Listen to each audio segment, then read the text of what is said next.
Hello guys, सबको नमस्कार। देखिए, मेरा गला अभी तक ठीक नहीं हुआ। आज मेरा 5-6 दिन से गला ख़राब है। अभी तक तबीयत ठीक नहीं हुई। और सब भाई बहन अच्छे होंगे। आज मैं गई नहीं भाई की बेटी की शादी में, तबीयत ख़राब होने के कारण। तो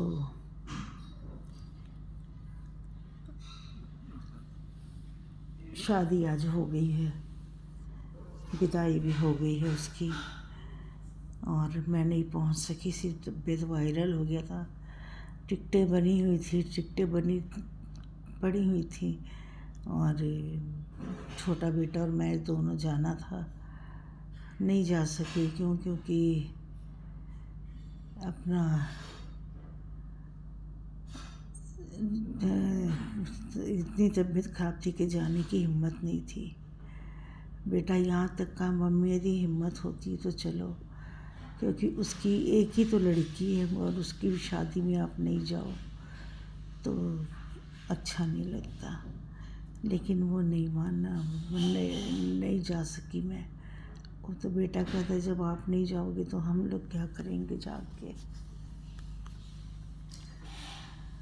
मैंने कहा ठीक है बेटा, अभी तक देखो मेरी तबीयत ठीक नहीं है और आज भी ठीक नहीं है। कुछ मेरे घुटनों की प्रॉब्लम है, मुझको नसों की प्रॉब्लम है पैर के। तो वो तो कोई प्रॉब्लम नहीं थी। वो तो कह रहा था मैं व्हील चेयर कर दूँगा, व्हील चेयर करके आप उसमें चले जाना मम्मी, मैं आपको व्हील चेयर वाले खुद अपने सीट तक आपको छोड़ के आएंगे। उसने तो बेचारे ने मेरे को सारी व्यवस्था बोल दी थी, लेकिन तबीयत ठीक ना होने के कारण मैं खुद ही नहीं गई। कल मैं गई थी अपना बड़े बेटे के घर में, अपने कपड़े वहीं थे, कुछ मेरे कपड़े यहाँ नहीं थे। मैंने कहा जाऊँ कपड़े निकाल के आऊँ, तो मैंने अपने कपड़े निकाले और भी काफ़ी सामान निकालना था। मैंने सामान निकाला क्योंकि अब हिम्मत ही, जब से तबीयत ख़राब हुई है तब से हिम्मत ही नहीं पड़ती कहीं जाने की। आज भी देखिए हमारी किट्टी है, लेकिन मैं नहीं जा रही क्योंकि दिल ही अंदर से नहीं मान रहा किसी भी चीज़ को। अब डॉक्टर की भी डेट आ गई है घुटने दिखाने की। वो नसों की वो भी जाऊँगी। ज़मीन में पैर रखती हूँ, पता नहीं लगता पैर कहाँ रखा है कहाँ नहीं। लेकिन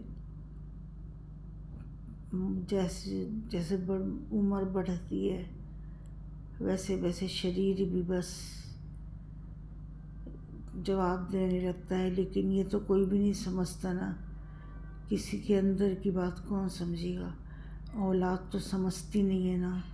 औलाद तो यही कहती है कि माँ हमारी ज़्यादा खुश है, माँ हमारी ज़्यादा सुखी है। हम अपनी माँ को ये कर बोलेंगे, वो बोलेंगे, उल्टा पल्टा बहुत बातें बोल देते हैं, फिर भी सुन के चुप रह जाती हूँ। मैं कहती हूँ नहीं, जाने दो।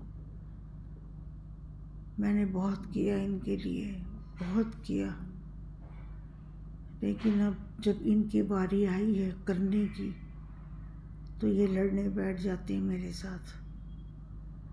मैं तो यही कहती हूँ, परमात्मा तू हंसते खेलते ले जाना, लेकिन किसी का मुताज मत बनाना तू मेरे को। मैं सच बताऊँ, मैं कहीं भी खाना खा के राजी नहीं हूँ, ना बड़े बेटे के ना छोटे बेटे के, क्योंकि आज तक मेरे हस्बैंड की कमाई आ रही है, मेरे दुकान का किराया आ रहा है, मेरे हस्बैंड की कमाई आ रही है, उससे मैं खाना खाती हूँ और उससे ये भी अपने बच्चे पाल रहे हैं। मेरे दुकान के पैसों से ये अपने बच्चे भी पाल रहे हैं, क्योंकि ये उसमें से भी ये मेरे से पैसे लेते हैं दोनों। दोनों लेते हैं पैसे मेरे से, जबकि वो पैसा सिर्फ मेरा है, किसी का नहीं है। ये दुकान के पैसे मैंने इन लोगों को दे दिए। मैंने कहा नहीं, महंगाई बहुत है, आज में मेरी आंखें बंद हो जाएंगी, चीज़ तो तुम दोनों की है, तो जितनी मेरी ज़रूरत है वो मेरे को लिमिट है। जितना मैं लेती हूँ उनको उतना ही बराबर देती हूँ। नहीं तो मैं चाहती तो मैं अपनी दुकान का किराया इनको पूरा ना देती, पूरा मैं ले लेती। लेकिन मैंने फिर भी इनकी बात मानी, अपने बड़े बेटे की बात मानी, अपने छोटे बेटे की बात मानी। हस्बैंड की फैक्ट्री बेची 55 लाख में, जबकि वो भी मेरा पैसा था, मैंने वो भी दिया। मैंने सब कुछ किया अपनी औलाद के लिए। लेकिन औलाद ना, जब अपने सब कुछ बन जाता है ना, जिस दिन ही मैंने बड़ी वाली बहू को वो मकान दिया, उस दिन से उसने मेरे साथ बात करना ही बंद कर दिया। क्यों? क्योंकि वो मेरी चीज़ थी, मैंने उसको दी है। मेरे मुंह से निकला है ये मकान बड़े का है, क्योंकि उसके नीचे ऑफिस है, तो वो उसको तकलीफ़ ना हो। और जो नया मकान लिए हैं उसमें छोटा शिफ्ट हो जाता है। एक तो मैंने भला किया, मेरी भलाई ऐसे पड़ी कि जिस दिन मेरे मुंह से ये बात निकली, उस दिन से ही मेरी बड़ी बहू ने मेरे को बात करना ही छोड़ दिया। पानी पूछना तो दूर की बात करना ही छोड़ दिया। जबकि आज उसकी शादी को 14-15 साल हो गए हैं। क्या नहीं किया उसके ससुर ने। मैं कहती हूँ मेरे हस्बैंड ने क्या नहीं किया। 14 साल मेरे हस्बैंड ने घर चलाया, सब कुछ किया। जगह तो मेरी है, उसको तोड़ के इन्होंने नया बनाया है, तो भी ये कहते हैं नहीं, मेरे से लड़ते हैं। अरे जगह तो मेरी थी ना, खरीदी तो मैंने थी, वो तो मेरा ड्रीम था, मेरे हस्बैंड का ड्रीम था। क्योंकि हम किराए में इतने धक्के खा चुके थे हम किराए में, कि जब वो मकान मिला उसको मैंने कलेजे से लगाया, मेरे हस्बैंड ने कलेजे से लगाया। वो हमारा एक ड्रीम था, हमारी ज़िंदगी की सबसे बड़ी खुशी थी, हमारे 2 बच्चों के साथ। उस टाइम हमारे बच्चे 5-6 में पढ़ते थे, 7th में पढ़ते थे।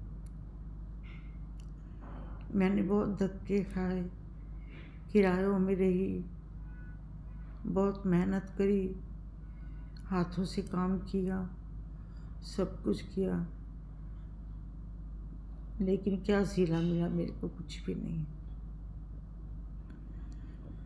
ठीक है, छोटे बेटे के घर में 2 रोटी खा लेती हूँ, मैं वो भी नहीं चाहती खाना। क्यों? क्योंकि मैं किसी का एहसान बनना नहीं चाहती। बड़े बेटे ने मेरी जगह पे रह के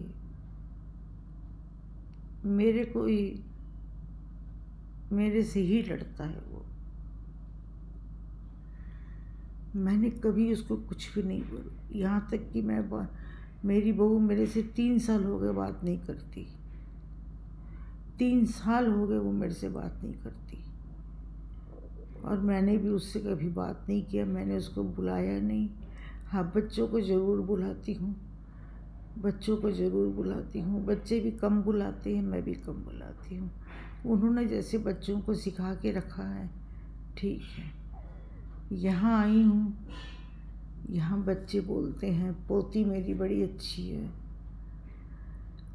मैं जिस दिन मेरी पोती हुई थी, मेरे हस्बैंड ने उसको सबसे पहले गोद में उठाया था, तो एक ही बात कही थी मेरे से कि हमारे घर ना बेटी की कमी थी, देख एक बेटी आ गई हमारी, ये हमारी पोती नहीं बेटी है।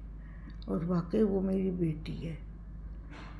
मेरी एक ही बेटी है, कशिश, और 3 बेटे हैं मेरे, हरमन, जसमन, गुरनेक, और कशिश मेरी बेटी है। 3 बेटे हैं और 1 बेटी है मेरी। यही मेरी ज़िंदगी है, यही मेरा सब कुछ है। इनके लिए मैं श्वास ले रही हूँ, वरना मैं किसके लिए श्वास ले रही हूँ। बाकी अब मन बहुत टूट चुका है हर तरफ से, दिल नहीं करता किसी से बात करने का, कुछ बोलने का। अब भाई बहनों से मैं दुख बांट लेती हूँ, क्योंकि मेरा अंदर मेरा मन थोड़ा बहुत इन दिनों में खराब हुआ पड़ा है। तो बस अपने भाई बहनों से बात कर लेती हूँ। अब मैं यही समाप्त करती हूँ, लेकिन एक बात बोलूँगी, ज़िंदगी में कोई भी माँ बाप बच्चों को प्यार करो, लेकिन विश्वास मत करो। बच्चे कब लात मार जाए पता नहीं लगता। विश्वास मत करिए। मेरी हाथ जोड़ के विनती है सबसे, जितने भी माँ बाप बड़े बुजुर्ग मेरी वीडियो देख रहे हैं, मेरी 2 हाथ जोड़ के विनती है, अपनी जायदाद मत देना, उनको घर से जाने देना, उनको अपने पास मत रखना। मेरे से यही गलती हो गई, मेरे से बड़ी भारी गलती हो गई। आज यही है कि ना मैं यहाँ की ना मैं वहाँ की, 2 घरों के बीच का मैं खिलौना बन गई हूँ। दोनों घर के बीच का मैं खिलौना बन गई हूँ।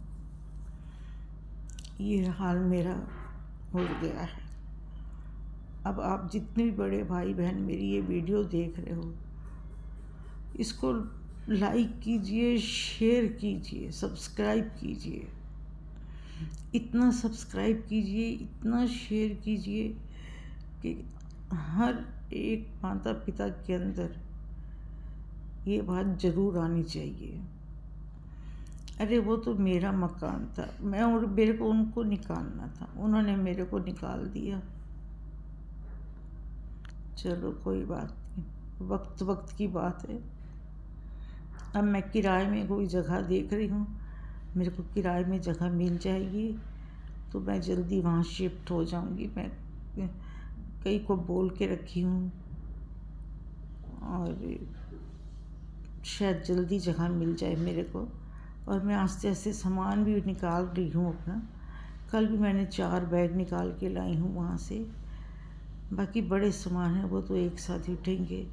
एक फ्रिज है मेरे पास, एक मशीन है और एक टेबल है, बस ये 3 चीज़ें हैं मेरे पास। पलंग तो है नहीं, क्योंकि सब पलंग इन्होंने बेच दिए। मेरे को अपना पलंग खरीदना पड़ेगा। खरीद लूँगी नहीं तो एक फोल्डिंग खाट खरीद लूँगी और किराए में चली जाऊँगी, किसी का बोझ नहीं बनूँगी।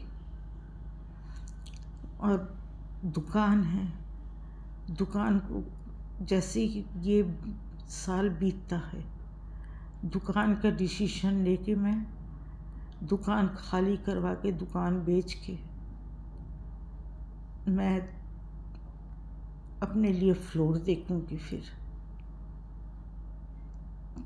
फिर मैं अपने लिए फ्लोर देखूंगी और उस दुकान के पैसे अपने पास रखूंगी, क्योंकि मैंने अपनी फैक्ट्री बेची। मेरी सारी जायदाद तो मेरी बनाई हुई है, मेरे हस्बैंड की बनाई हुई है। फिर मैं अपने लिए वो देखूंगी। फ़िलहाल मैं किराए में शिफ्ट हो रही हूँ।